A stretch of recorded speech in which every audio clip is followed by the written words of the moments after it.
बिस्मिल्लाहिर्रहमानिर्रहीम। अस्सलाम वालेकुम नाज़रीन, आप देख रहे हैं इंसाफ न्यूज़। मैं हूं मतियुर रहमान। नाज़रीन, आज 3 टॉपिक्स लेकर आपकी खिदमत में हाजिर हुआ हूं। नंबर 1 ये है कि आज असद कैसर साहब ने एक बहुत ही बड़ा दावा किया और उन्होंने कहा कि आइनी तरमीम 17 तारीख को लाई जा रही है, लेकिन हमारी हमारी जो अरकान असम्बली है उनको 20-20 करोड़ की ऑफ़र की जा रही है। और बाकायदा तौर पे उन्होंने पूरा डिटेल क्या कहा है मैं आप लोगों के सामने रखता हूँ। उनका कहना है कि हम इतने कमज़ोर हो चुके हैं कि हर चीज़ बंदूक और ज़बरदस्ती से करना पड़ती है, आवाम को अपना हक नहीं दिया जा रहा। यहाँ पे एक बात है, असद कैसर साहब ने कहा कि यहाँ पे हम इतने कमज़ोर हो चुके हैं कि बंदूक चलानी पड़ती है। बंदूक आप किसके लिए चलाते हैं? यहाँ पे एक डॉक्टर जाकिर नाइक साहब ने एक बात की है, मैं असद कैसर साहब का बयान उसके साथ ऐड करना चाहूँगा। उसके जवाब में असद कैसर साहब का सवाल के जवाब वहाँ ऐड करना चाहूँगा। पहले जो हम असद कैसर साहब की बात करते हैं और उसके बाद असद कैसर साहब ने ये बात की कि हम इतने कमज़ोर हो चुके हैं कि हमें बंदूक इस्तेमाल करनी पड़ती है या चलानी पड़ती है। तो ये अलग है, ये मैं जाकिर नाइक साहब के दूसरा जो है टॉपिक उसके साथ मैं कनेक्ट करना चाहूँगा। लेकिन आइनी तरमीम के हवाले से बात करेंगे तो असद कैसर साहब ने ये कहा कि हमारे जो अरकान असम्बली है उनको 20-20 करोड़ की ऑफ़र की जा रही है और बाकायदा तौर पे हमारे जो अरकान असम्बली है उन्होंने ऑफ़र को ठुकरा दिया है, ऑफ़र को कबूल नहीं किया है उन्होंने। और साथ ही साथ जमात इस्लाम के रहनुमा है अमीर मौलाना फजल रहमान साहब, उन्होंने मुस्तरद किया है और उन्होंने कहा कि इस पे बिल्कुल नहीं हो सकता। हमारे बहुत से तहफ़्फ़ुज़ात हैं, हुकूमती जो आइनी जो मसवदा है उस पे हम वोट देने के काबिल नहीं हो सकते और ना हम देंगे। वो उसने जो फ़ैसले से पहले अभी ये बयान आया है मौलाना फजल रहमान साहब का, और पहले ये बात की थी कि हुकूमत ने आज अपना ड्राफ्ट शेयर किया है, पीपी की तजावीज़ भी सामने आए। तो उसने ये कहा कि जल्द हुकूमत के साथ हमारी बातचीत शुरू होगी, देखते हैं कि फिर बात कहाँ तक पहुँचती है। मौलाना फजल रहमान ने कहा कि हम अपना ड्राफ्ट पीटीआई के साथ शेयर करेंगे ताकि इत्तफ़ाक़ राय हासिल हो सके। मैं ये नहीं कह सकता कि अब तक ये मामला तो तय हो जाएगा। मौलाना फजल रहमान साहब ने पहले ये बयान दिया कि हुकूमत ने आज अपना ड्राफ्ट शेयर किया है, बहुत अच्छा किया है, अब शायद बन जाएगी। अगर बात बनती है तो अच्छी बात है, मिल बैठ के आगे चलते हैं। बट उन्होंने अभी बयान दिया कि हम हुकूमती जो आइनी जो मसवदा है उसके साथ हम चलने को तैयार नहीं है, हमें काबिल कबूल नहीं है, हम उसको वोट देने के अहल नहीं है, न काबिल है, हम नहीं दे सकते। उमर अयूब साहब का बयान आया, उन्होंने कहा कि हमारे साथ दोगलेपन का मुजाहरा किया जा रहा है और हमारे कारकुनों पे शीलिंग की गई जिसकी मजम्मत करते हैं, हमारे साथ दोगलेपन का मुजाहरा किया जा रहा है। और उन्होंने कहा कि आज स्पेशल कमेटी का इजलास बुलाया, हम वहाँ नहीं पहुँच सकते, हमें धमकी देने वाले मोहसिन नकवी अली अमीन गंडापुर के पाँव में बैठ गए। अब देखिए यहाँ पे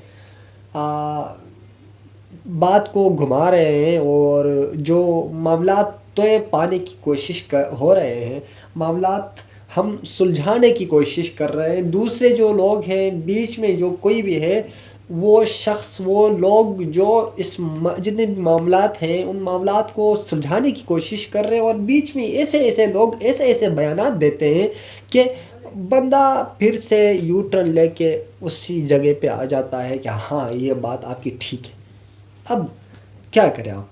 उमर अयूब साहब इतनी बड़ी शख्सियत है, उसको ऐसे जो बयानात देना ज़ेब नहीं देता कि हम आज स्पेशल कमेटी का इजलास बुलाया, हम वहाँ नहीं पहुँच सकते, हमें धमकी देने वाले मोहसिन नकवी अली अमीन गंडापुर के पाँव में बैठ गए।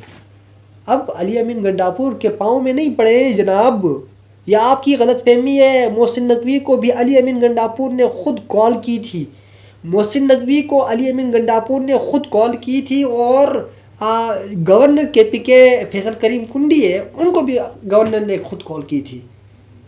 अब आप کہ آپ لوگ کیا کہہ رہے ہیں، آپ لوگ سمجھ نہیں آ رہے آپ لوگ چاہتے کیا ہیں.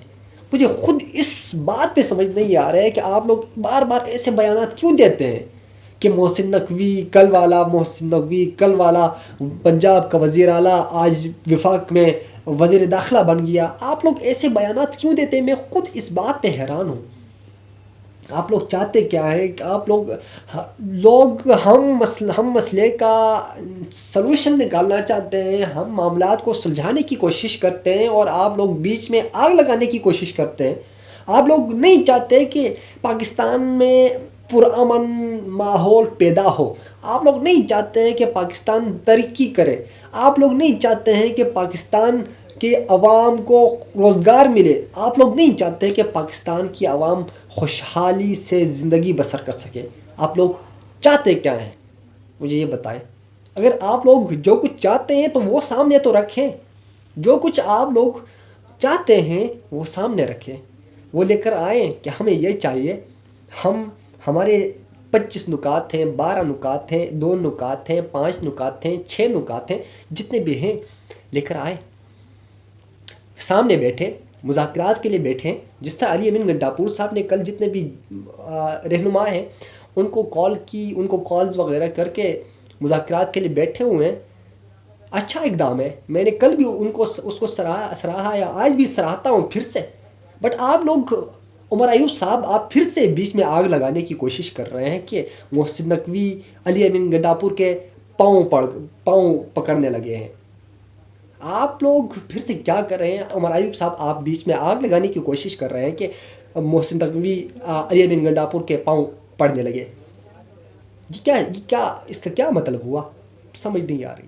اور ڈاکٹر ذاکر نائک صاحب، آج چونکہ نماز روز جمعہ تھا اور ڈاکٹر ذاکر نائک نے نماز جمعہ بیٹے کی امامت میں پڑھی، اور معروف اسکالر ڈاکٹر ذاکر نائک نے کہا کہ درپیش مسائل کے حل کے لیے مسلمانوں کو متحد ہونے کی ضرورت ہے. بہت ہی زبردست بات کی. لاہور میں خطاب کرتے ہوئے انہوں نے کہا کہ اللہ تعالیٰ نے مسلم ممالک کو بے پناہ وسائل سے نوازا ہے. ہمیں لوگ فٹ بال کی طرح لات مار رہے ہیں. اللہ تعالیٰ نے مسلم ممالک کو بے پناہ وسائل سے نوازا ہے، لیکن جتنے بھی لوگ ہیں آج ہمیں فٹ بال کی طرح لات مار رہے ہیں. اب آپ خود سوچیں ہم کیا کریں؟ ہم متحد نہیں ہیں. اگر ہم متحد ہوں گے تو کوئی مائی کا لال ہمیں آنکھ اٹھا کے بھی نہیں دیکھ سکتا. جناب اسد کیسر صاحب، آپ بندوق کی بات کر رہے ہیں کہ ہم اتنے کمزور ہو چکے ہیں کہ ہمیں بندوق چلانی پڑتی ہے. جناب، جہاں آپ کو مفاہمت سے آگے بڑھنا چاہیے آپ وہاں بندوق کا استعمال کرتے ہیں، وہاں آپ بندوق دکھاتے ہیں. اور جہاں بندوق دکھانا چاہیے آپ وہاں مفاہمت کے لیے آگے بڑھ رہے ہیں، آپ ہاتھ آگے پھیلا رہے ہیں. آپ بندوق ان لوگوں پر چلائیں، آپ بندوق کی گولی ان لوگوں پر چلائیں جنہوں نے آپ کا پورا سسٹم، پورا ملک کا سسٹم جکڑ کے رکھا ہوا ہے، جنہوں نے آپ کا ملک کا پورا نظام جام کر کے رکھا ہوا ہے. آپ بندوق ان لوگوں کے لیے دکھائیں جنہوں نے آپ جیسے پولیٹیشین کو اپنے باہوں میں بند کر کے رکھا ہوا ہے.